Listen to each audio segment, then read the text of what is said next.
Ok les entrepreneurs chrétiens, on a tous déjà entendu des témoignages de pasteurs ou des chefs d'entreprise racontant comment Dieu les a aidés dans leur business. Mais ce que vous allez entendre aujourd'hui dépasse tout ce qu'on peut imaginer.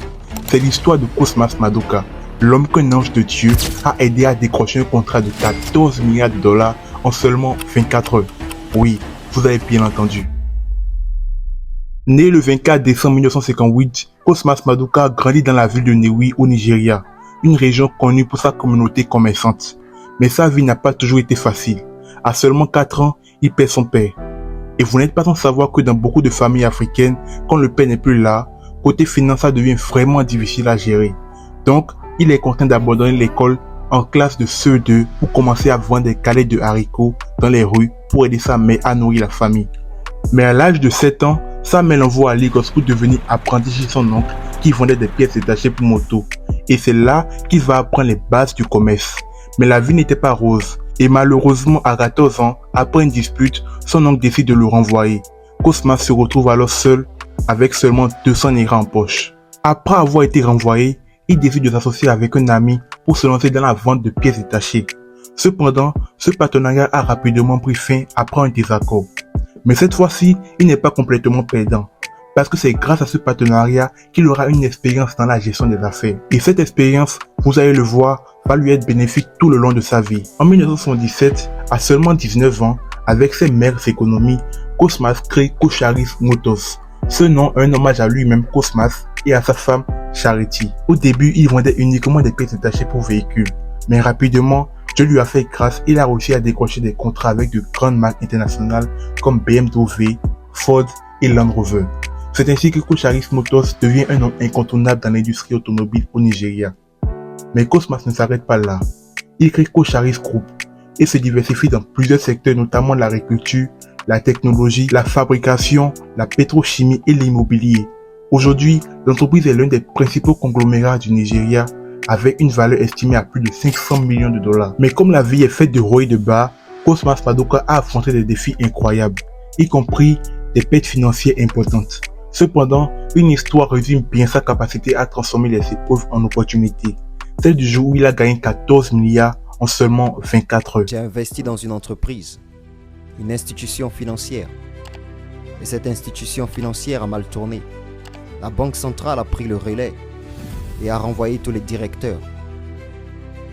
La part de cette société est tombée et a commencé à se vendre en dessous de la valeur comptable.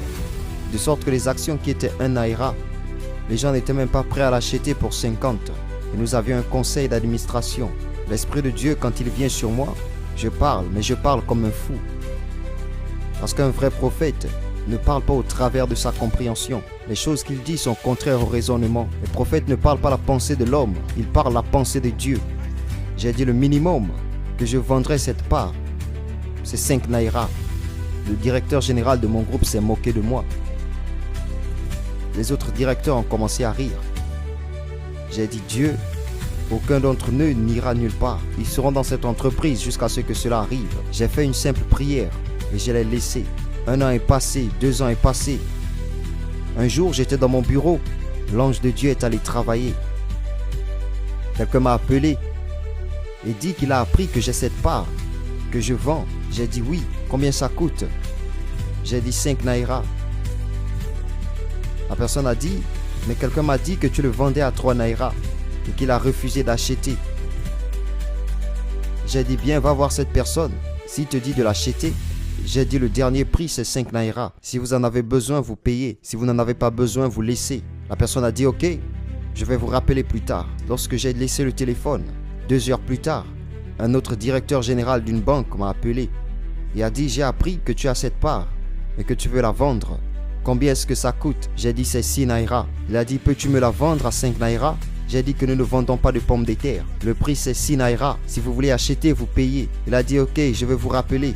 À 14 heures, la personne qui m'a appelé vers 9 heures, la première personne, m'a rappelé et a dit qu'il veut prendre un rendez-vous pour venir chez moi avec le directeur général, avec son président de la banque, leur secrétaire d'entreprise et 2 autres personnes. J'ai dit pourquoi?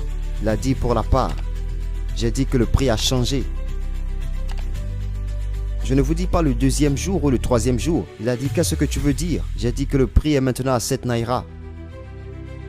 Il a dit, de quelle bêtise me parlez-vous? Tu m'as dit 5 naira, je n'étais même pas d'accord. Maintenant tu dis quelque chose d'autre. Maintenant tu dis 7 naira. J'ai dit, c'est aussi pourquoi vous avez raté votre chance quand vous n'étiez pas d'accord. Maintenant je vous dis le prix. Il a dit, ok, ce n'est pas un problème. Prenons rendez-vous. Quand nous nous verrons, nous parlerons. J'ai dit, pas de problème. À 18h, je vous attendrai. J'ai appelé le directeur général de mon groupe. J'ai dit, viens chez moi. Il y a quelque chose dont je veux que tu sois témoin ce soir.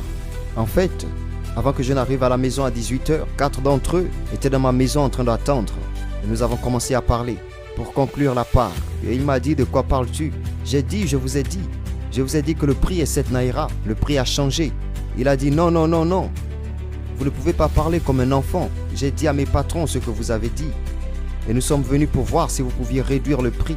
J'ai dit, s'il vous plaît, si vous êtes sérieux, nous concluons cet accord. Pendant que nous parlions, il discutait toujours. Mon téléphone a sonné encore. Et c'était cet autre directeur général de l'autre banque. Je l'ai mis à haut-parleur afin qu'il puisse écouter la discussion. Le monsieur a dit qu'il est en chemin avec son directeur et qu'il venait pour conclure cette transaction. J'ai dit, quelle transaction? Il a dit, celui pour lequel je vous ai appelé le matin. J'ai dit, je ne vous l'ai pas dit auparavant, mais je veux être honnête avec vous. Pour vous dire qu'il y a des gens chez moi maintenant et je suis en train de discuter cette transaction avec eux. Et j'ai décidé de leur vendre. Il a pris une pause d'1 minute. Il a dit, j'aimerais vous poser une question. J'ai dit, s'il vous plaît, allez-y. Il a dit, soyez honnête avec moi. Êtes-vous si riche qu'un milliard de naira ne signifie rien pour vous? J'ai dit, alors qu'est-ce que ça veut dire?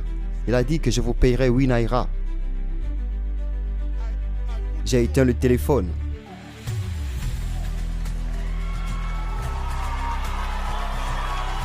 Maintenant, écoutez. L'homme a dit, d'accord, concluons, concluons. J'ai dit, conclure quoi? Il a dit, conclure la transaction. J'ai dit, le prix a changé.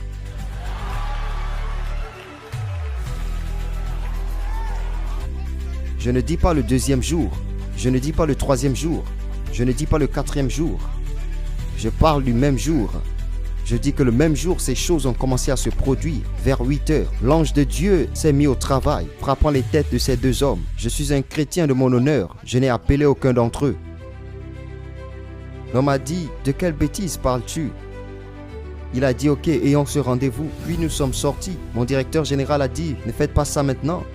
Vous agissez comme un petit. J'ai dit, je suis le conducteur de cette voiture. Vous me suivez. Alors restez simplement dans la voiture et soyez témoins. Votre opinion n'est pas demandée pour ce jour.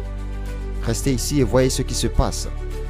Ils sont revenus, ils ont dit ok, ces choses, ils ne l'ont pas aimé, mais ils ont accepté. Ils ont décidé de me payer les 7 naira. Si vous dites 7 naira, mais ils veulent le conclure. J'ai dit, pourquoi me payez-vous 7 naira? J'ai dit, vous êtes un directeur général de banque. Et moi aussi, je suis un manager. J'ai dit, si votre banque est au courant que vous pouvez faire 1 milliard et que vous ne prenez pas, ne vont-ils pas vous virer? Ma banque me virera si je ne prends pas ces 1 milliard. Ils sont sortis pour avoir un rendez-vous en privé et ensuite ils sont revenus. Ils ont dit ok, ils me retrouveront en mi-chemin. Ils me paieront 7,5 naira. J'ai dit je vous retrouverai aussi à mi-chemin parce que vous m'avez appelé le matin. Je ne vous ai pas appelé et vous avez fait des efforts pour être ici. Permettez-moi de vendre cette part à l'autre personne. Quand je l'aurai vendue, je prendrai cet argent et je vous donnerai 250 millions de naira gratuitement pour l'appel que vous avez passé depuis le matin jusqu'à maintenant. Ils ont eu un rendez-vous en privé encore. C'est le pouvoir de la négociation. Je sais de quoi je parle. Quand le Saint-Esprit prend le dessus, c'est vous qui êtes aux commandes, par les personnes qui sont aux commandes. C'est pourquoi je vous dis que le transfert de richesse n'est pas quelque chose que quelqu'un m'a dit. Je coupe cette histoire court. Ce jour, nous avons commencé à signer des accords. Ils ont dit que je devais tout signer parce que la façon dont je me comportais comme un enfant. J'ai dit pas de problème. Écrivez tout. À un moment, ils ont dit, ok, nous sommes venus au milieu du chemin. Nous allons vous donner 30% de notre part. J'ai dit, je n'ai pas besoin de votre part. Si vous en avez besoin, vous devez payer en espèces. Si j'ai besoin de votre part, je viendrai acheter. Nous avons signé un accord. Ils ont accepté d'obéir à cette part pour 8 naira. Le lendemain, je suis parti dans ma ville natale. Je jeûnais. Je ne dis pas que c'est le jeûne qui l'a fait. J'étais à mon 14e jour de jeûne. Je savais ce qu'est la consécration. Quand je vous parle, je ne vous parle pas du point de vue intellectuel. Je vous parle d'une expérience pratique. Je n'ai pas jeûné à cause de cela, mais l'ange de Dieu est allé travailler. J'étais chez moi, mon directeur général m'a appelé à 9 h et a dit « Je veux savoir, qui êtes-vous » J'ai dit « Qu'est-ce que tu veux dire ?» J'ai dit « Je suis Dr Cosmas Maduka. Je commence à vous respecter à partir d'aujourd'hui. » Il a dit « J'ai pris de l'argent en espèces, 14 milliards de naira. » Ils ont payé ce jour-là, en un jour. Voici une part que j'ai proposé à quelqu'un d'acheter pour 2 milliards. Il a refusé d'acheter. Voilà, c'était l'incroyable histoire de Cosmas Maduka. Si elle vous a plu, alors vous allez adorer celle-ci en cliquant juste ici. Sur ce, je vous souhaite le succès de vos entreprises et que Dieu vous bénisse.